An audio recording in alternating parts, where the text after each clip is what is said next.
It's the Ross Tucker Football Podcast. Oh, yeah, it is. But it's not just any Ross Tucker Football Podcast. It is a Monster Monday presented by DraftKings, and I am so fired up for today's guest, a guy that was a total stud on the field and now off the field. I feel like every time I check out CBS Sports HQ, I see him. He's got an awesome podcast, All Things Covered Pod with Patrick Peterson. You can check him out on social media at BMAC_sports talk. Of course, I'm talking about the two-time Super Bowl champ, Bryant McFadden. We'll get to Bryant in a second. First, though, it's a new week, which means, number one, Emory Hunt, another CBS Sports HQ superstar. I must be like a CBS Sports HQ hype guy or something. Another CBS Sports HQ guy finished up the NFC West draft picks today. So we now have talked about every single dude that was drafted and some undrafted guys. So check out the College Draft Podcast for sure. We also have a new week, which means we got new winners. We got a new Spread the Word winner via social media. I'm at Ross Tucker NFL. We are at Ross Tucker Pod. Just engage in any way. Share, love, like, quote tweet, reply, whatever it is. I don't even know what they all are. Just do it. I'll notice it. You'll win whatever you want. Sign card, sign picture. I don't care. I'll send it to whoever. Sponsor confirmation email winner. You know they're all over at rosstucker.com on the sponsors page. Or you hear me talk about them like Keeps. Trying to keep my hair, doing a decent job. I got the bald spot in the back, but if you're watching on YouTube, youtube.com/Ross Tucker NFL, you can't even see it because of Keeps, thankfully. And then the YouTube shout out, love giving the cameo style shout outs later in the week. You just got to make sure you email me after I say you're the winner and say, Ross, I want the shout out to be for whoever. Speaking of shout outs, today's patron of the day, patreon.com/RT Media. Jill Tomasian. Jill, I got your question. We will get to that. First, we got a lot of Steelers news. How about the timing? A lot of Steelers news. And on the big show today, we got Bryant McFadden. It's big show time. The Big Show. All right, so I kind of already introed him. You know about him. Long time in the NFL. 2 stints with the Steelers. But what is jumping out to me right now, he looks totally jacked. He looks bigger than he did when he was playing. Brian, are you able to hear me? Ross, you hear me? Yeah, you got me? Okay, I got you now. All right. We lost you for a second there. Anyway, all I was doing was just bragging about how jacked you look, man. Oh, man, I appreciate it, man. My saying that I live by now is better to look like you used to play than to look like you never played. So that's the goal I'm going for, just to look like I used to play. You know what's so funny, dude? This is the truth. I want to weigh as little as possible for my joints, for my organs, for my life, but still look like, okay, that guy used to play. Like, I lift weights and lift my neck. Well, first of all, I lift my neck because my head's so big, it would look weird if I didn't lift my neck. I would look like a bobblehead doll. But I lift like my upper body just so people be like, really? NFL lineman? Okay, yeah, maybe I can see that. I'm like a tight end right now. And I need to be a thinner tight end, but I'm like a tight end. No doubt. No, Ross, you look amazing. And, it's a pleasure to be on with you. I've been a fan of your work for a long, long time. We got long, good history too, Ross. I think we go back to 2009, if I'm not mistaken. I think it was the NFL broadcast boot camp. Yeah, I was one of the alumni there. That was my 3rd year doing it, and that you were one of the first classes, and you're yet another broadcast boot camp success story, man. I think I nailed it all, but in case I missed it, obviously you got the podcast with Patrick Peterson. Yes, sir. You also are all over CBS Sports HQ. Those are your 2 main gigs right now, right? No doubt. My 2 main gigs. I enjoy it. I just love talking ball. I love talking sports. The podcast gives me an opportunity to talk other things that are not football related. But when it comes to my niche, you know what I mean? Talking ball, collegiately, professionally. I also do fantasy related content. gambling related content as well. Draft. I'm involved with 247 Sports. High school prospects. Going to college football, and I just try to have my hands in a lot of different piles. It's awesome, man. I'm the same. Love it. 42. Haven't had to get a real job yet. Let's keep it rolling as long as we can, man. No doubt. I am the first one to admit, okay, the thing I know the least about when it comes to football is coverages and routes. Like, I know what the coverages are. I know the route tree. But especially when they do hybrid coverages, man, or like they do one coverage on one side, one on the other, that's when they kind of lose me a little bit. Yes, sir. So it's one of the go ahead. No, I was saying, yes, sir. I'm right there with you. Yeah, that's one of the reasons why I wanted to bring you on.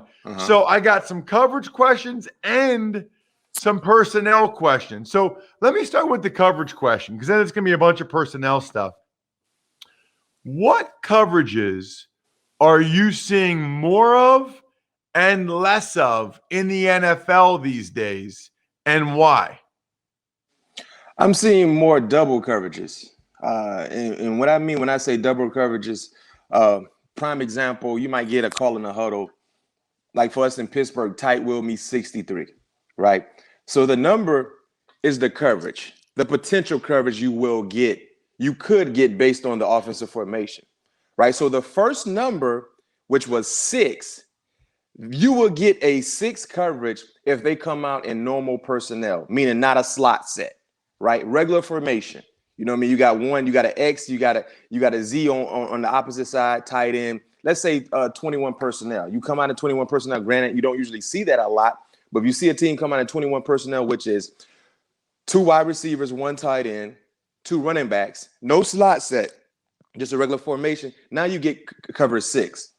Now cover 6 for the secondary guys is to the strong side. You're playing quarters. So that corner that's on the strong side of the offensive formation, he's playing a quarters technique. So he's basically playing inside man of the number 1 wide receiver. So you basically have that wide receiver everywhere on the football field unless he runs a China route.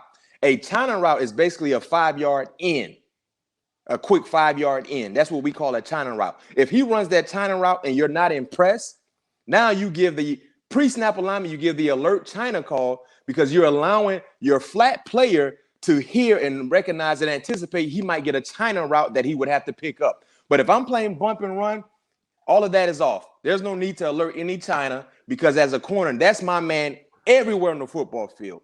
It only changes if I'm playing off technique. If I'm playing off, I have him everywhere on the football field unless he runs a quick China, which is that 5-yard in concept. But if I'm playing bump and run, I'm in his grill. I follow him everywhere on the football field for that particular play. The safety to your side, he has the tight end. And he's basically playing the same leverage.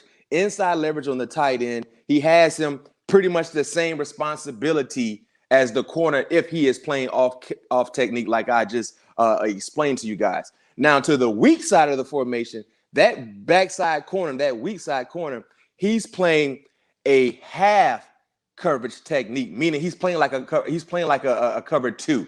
But for us in Pittsburgh, that weak side corner is basically playing a 2-man concept on that backside wide receiver, especially if that linebacker to his side gives a lock call.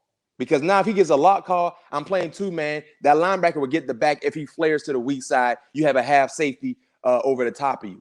So either you playing a generic cover 2 to the weak side, or you playing a cover 2-man to the weak side, depending on the communication you get from your weak side linebacker. So that's the 6 concept. But if you get a slot set, you get both wide receivers on the same side. Now you play cover 3, the backside number. See, the coverage was tight will me 63. The 6 is the first cover, which is quarter, half. You're playing quarters to the strong side. You're playing a half to the weak side. But on the slot set, you're playing a generic cover 3. And I know pretty much now, I won't assume that everyone that's watching us and listening to us know what a cover 3 is. But a cover 3 is basically cover 3 zone. You divide the field in 3s, in a third. Both corners have a third. The middle safety has a third. The strong safety is playing flat. You have the other backer playing a flat to the other side of the field as well. So those are double coverages that I'm seeing a lot because now you got to basically be able to adjust to the formation that you're getting from offenses. And nowadays you're seeing offenses do so many different unique, exotic things offensively. You don't want to be in a generic one coverage all the time. So you see a lot of double coverages from defenses. One coverage that I'm not seeing a lot is the old-fashioned cover two. The old-fashioned cover two, you're not seeing as much of that as we've seen in years past because, like I said, the offenses have really upped their ante, Ross, in being so exotic. So many cross-directional routes, so many different looks from quarterbacks, being able to manipulate the defense with their eyes. And usually defenses do a bad job in disguising cover two. So when you go out and play cover two and show your hand, you got two high safeties, we already know what you're in. These quarterbacks that are extremely smart, when they see and know what you're in, they're going to execute and be successful. Dude, that was awesome on so many levels. So first of all, I think most of the listeners, when you said you're seeing more double coverages, I think most of the listeners probably thought, okay, they're double covering Julio Jones or they'll double covering whoever, right? What you meant was and obviously you described it, two different coverages based on what the offense of formation is, what they come out in. What I love about that is all of that stuff that just happened. We got a lot of listeners, a lot of people that watch. They don't even know how complicated it is, how detailed it is. I always tell people, like, you cannot be a dumb guy and play in the NFL. Like, maybe D-line, maybe. But you cannot play in the secondary for sure. I mean, just think about that. Okay, if they're going to do like a China route, then you got to call China. You really – the thing I think that people are most surprised about is how – and obviously your co-host on your show, Peterson, is a tremendous physical talent, but that's not enough. Like, you don't become a really good player unless you're a really smart player at your position as well. No question. You got to be a thinker. You got to be able to think on the fly. You got to be able to think when adjustments are being made, in-game adjustments. Because, Ross, you know about this. You know, sometimes you might go into a game with a particular game plan and it changes on the fly. So for me, defensively in the secondary, number one, you got to communicate. I tell young kids all the time that I talk to that are currently playing football, when you're on the football field, you're not in the library. This is the one opportunity to be as loud as you need to be. You're not in class. So stop being quiet. Talk, communicate. Because one thing about communication, if you communicate the wrong thing and everybody hears it, at least everybody's on the same page. So everybody is playing the wrong thing together. And the likelihood of it working out is more likely than not if everybody is not on the same page. So when it comes to that alert China call as a corner, you got to scream it. You got to yell it to my nearest flat player, alert China, alert China. Now he hears it. He's anticipating that China route. So if he hears you say China, China, China, he know exactly what route is coming his way. But if I'm playing bump and run, if I'm going to choke the wide receiver, this is our signal for choke, right? When we see that, we know we're bumping. Now he knows, oh, I don't have to worry about number one. All I got to do is worry about rerouting this number two, which is a tight end. And if it's a pass play, looking for a back to come out the flat. If not, I'm playing with free eyes, playing with good body position, free eyes to help the safety out. So those are the things that you have to talk about. And then you go backside to the half side. If my nearest linebacker to the weak side tells me, hey, B-Mac, lock, lock, lock, lock. Now I know he's taking the nearest back that comes his way in a flat type concept, a flat route. Now, my safety knows, oh, you know what? He's going to hug the inside. He's going to play like a two-man. He might disguise a little bit. So I might work with my safety, show like a middle safety to make this quarterback think we're playing some type of 3 or cover 7 or cover 1, which is a man-to-man concept. And then as he get into his cadence, we roll into our coverage. And by the time he dissects and sees exactly what we're in, he can't check because he's up against the play clock as well. This is awesome. I know you do a lot of work down in Florida. I got to ask you about a couple specific corners. Xavier Howard, you know, he had an awesome year. He's holding out. I guess, how good is he? And what do you think the Dolphins should do here? He's a baller, Ross. He's a baller. I just did my top 10 corners on the Pick Six podcast last week.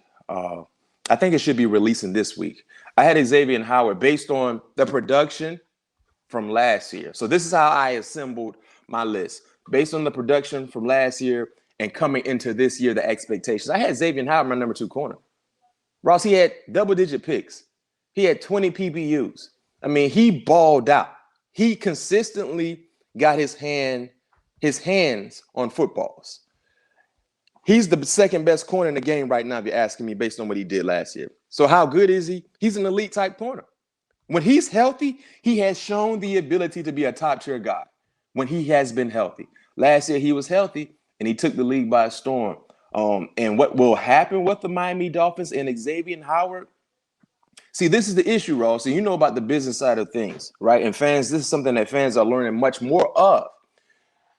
When they gave Byron Jones that nice, handsome ransom last offseason, and they drafted a corner in the first round, Noah Igbenogany from Auburn. Now you're you're basically giving notice to your top tier corner who was injured in 2019, if I'm not mistaken, Xavier Howard. Listen, you better get it together because we just paid someone more money than you and we drafted a corner in the first round.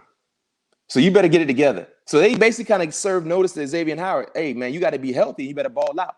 He balled out. So he answered the call. Now he's calling you guys out. How can you pay someone more money than me in the same secondary, playing the same position, and he's not better than me? That is the issue.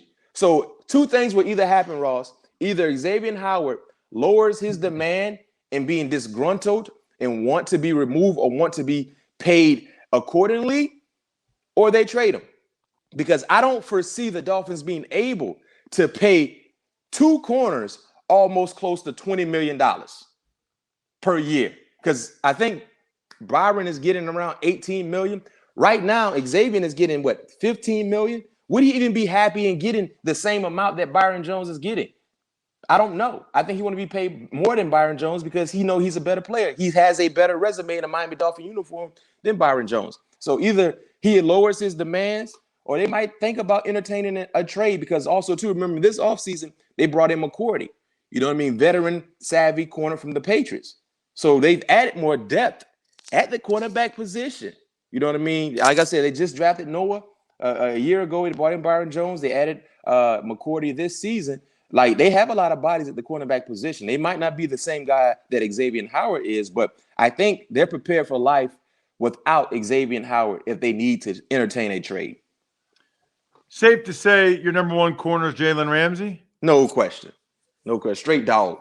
Straight dog. The reason why I have Jalen my number 1, I can easily highlight the coverage ability. I can easily highlight being able to efface the opposing team's best wide receiver. But I have Jalen because he's a football player. He's a football player that happens to play cornerback.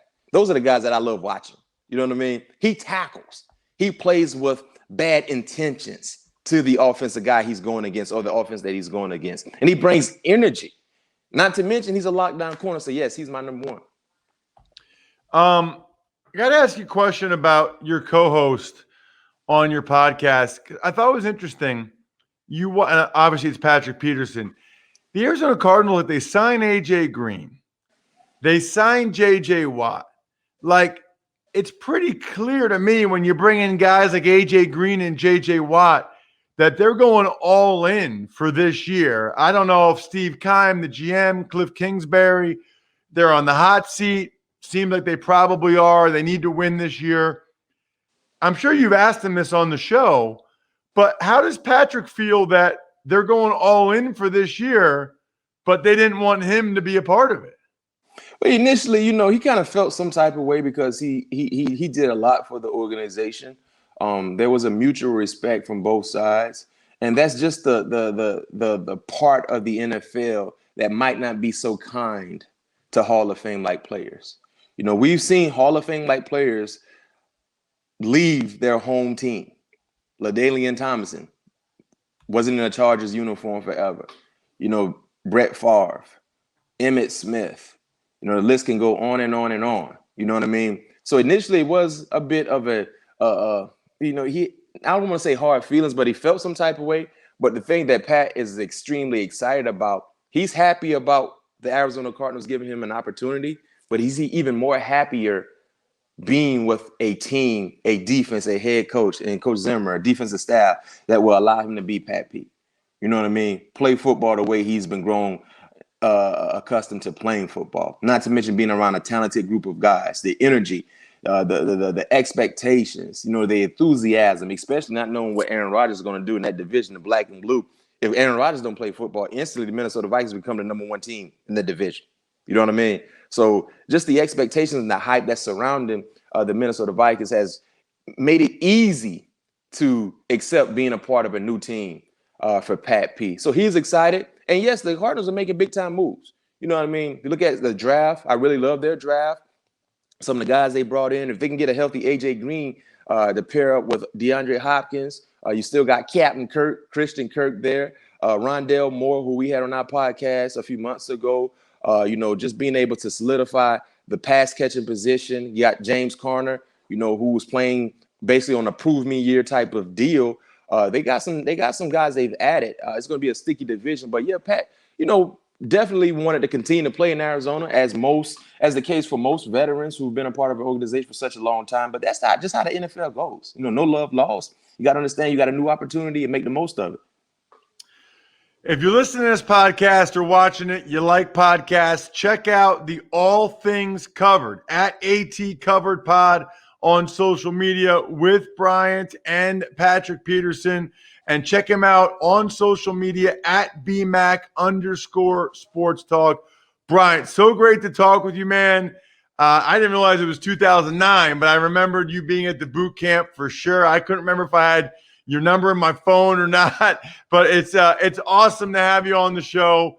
Look, I don't know all the DB stuff, but right now I know that our listeners are going to be blown away by just hearing you break down some of the DB stuff, which is exactly what I was looking for. Thanks so much for coming on the show, man.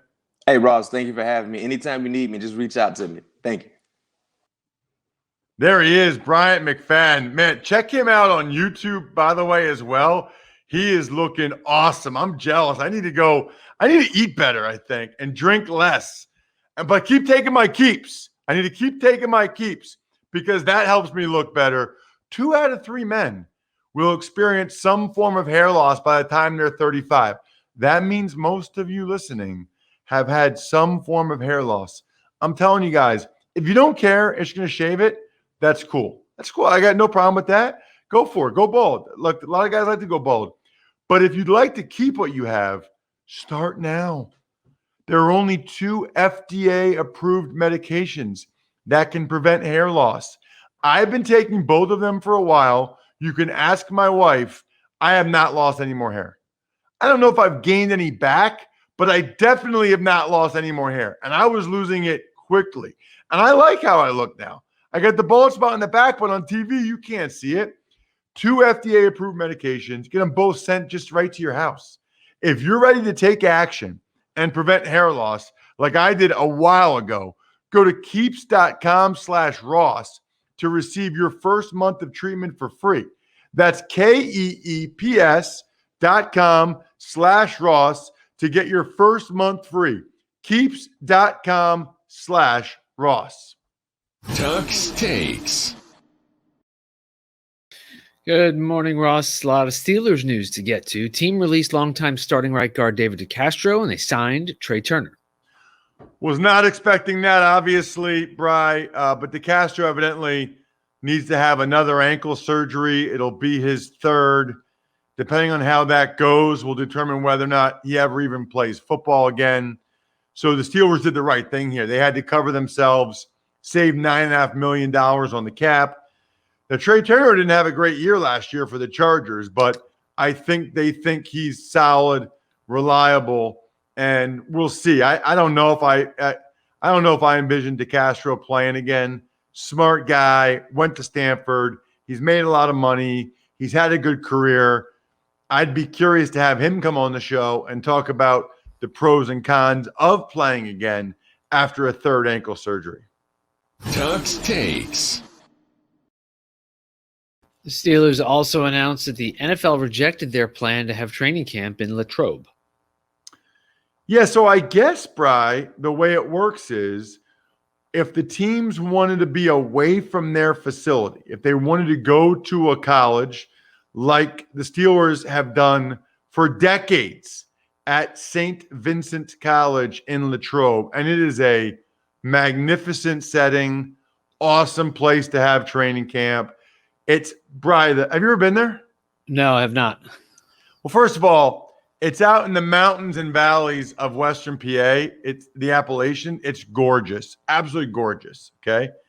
And then, like, the practice fields are down, like in this bowl, and there's just big hills all around it. So, like, they can get thousands of people there, and everybody's just sitting on the hill. Like it's like a high school game. Like, they're just sitting on the hill. It's really pretty special. But that probably was the problem and why it wasn't approved, because maybe they couldn't make it secure enough for what the NFL wants from a COVID protocol standpoint so that they could have it there. I guess there's a lot of boxes they need to check to be able to have training camp away from the facility, and the NFL did not approve of theirs. Tuck's Takes. Let's move on, talk about the New York Jets. They continue to work on their O-line, signing former Washington right tackle Morgan Moses, 1-year deal. Right. We thought this might happen a couple weeks ago. There was a report that Morgan Moses had been offered a multi-year deal.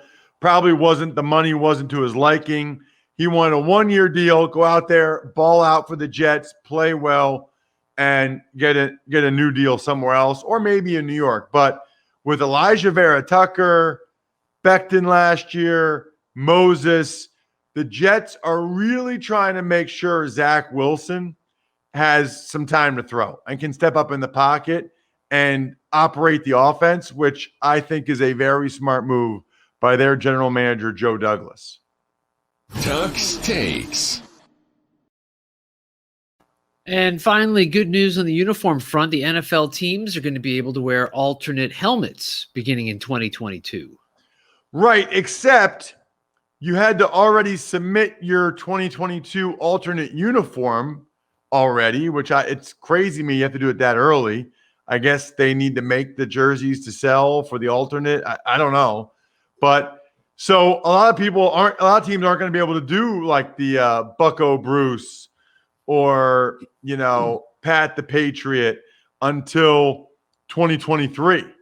So I'm glad we're going to get alternate helmets. They said it was about safety, player safety, I guess, with having more than one helmet. Look, I wore 2 helmets 2002, both iterations, the old school Washington Redskin helmet and then the classic Washington Redskin helmet. It didn't make any difference from a head injury standpoint. Whichever one you were going to wear in the game that week, you wore during practice that week. It made, like, whoever was the guy that was like, we got to show we're being safe. Let's do this. Let's go ahead and let's make it so that they can only use one helmet. I just don't understand the logic there at all. I do understand that a lot of you want to join Joe Dolan and I in a best ball draft over at DraftKings. Bring it. I love best ball. Take advantage of any of our sponsors. I've been getting a bunch of people sending me Raycon earbud sponsorships or DraftKings email confirmations or keeps. Send them to me, ross@rosstucker.com. And then boom, you have a chance. Say, I want in on the best ball league. I want to go against you and Joe. And we're going to pick a couple each week. So very much looking forward to that. Other than that, I think we're done here. Thanks for listening to the Ross Tucker Football Podcast. Make sure to also subscribe to the Fantasy Feast, Even Money, Business of Sports, and College Draft. All available at Apple Podcasts, rosstucker.com, or wherever podcasts can be found. A lot of times on the show, I mentioned DraftKings. Here's what you need to know. You got to be 21 or older, New Jersey, Indiana, or Pennsylvania only. New customers only. Restrictions apply. See DraftKings.com/sportsbook for details. Gambling problem, call 1-800-GAMBLER, or in Indiana, 1-800-9-WITH-IT. By the way, if what I was talking about included a deposit bonus, doesn't always, sometimes it does. Deposit bonus requires 25 times playthrough, and deposit bonuses are paid out in site credit.